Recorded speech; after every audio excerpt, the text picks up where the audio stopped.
बाबा 8 बजे क्लास में चले और 8:30 बजे बाबा वहां से मुरली पूरी करके और उठे।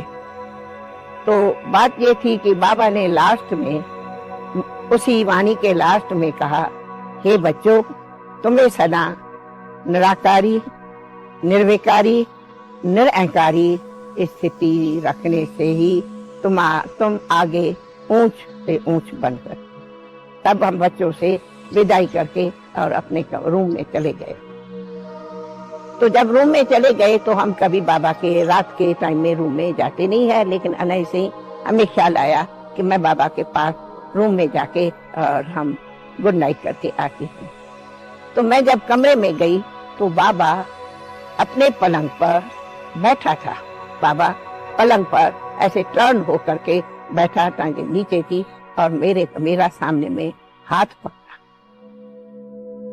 कुछ सेकंड ही कहूंगी, जैसे बाबा ने मेरा हाथ पकड़ा, सेकंड के अंदर वो हाथ जो है वो लाइट होता गया। पकड़ा हुआ हाथ मेरा स्लोली लाइट होता गया और मैंने देखा कि बाबा के नैनों से एक लाइट यूं चल गई और लगे कि वो लाइट जैसे कि निकल कहाँ गई नहीं, लेकिन उस लाइट से बहुत बड़ी विल पावर्स मेरे में आती है। मेरे पर्सनल में ये बिल्कुल फीलिंग नहीं हुई कि बाबा हमें कोई छोड़ गया।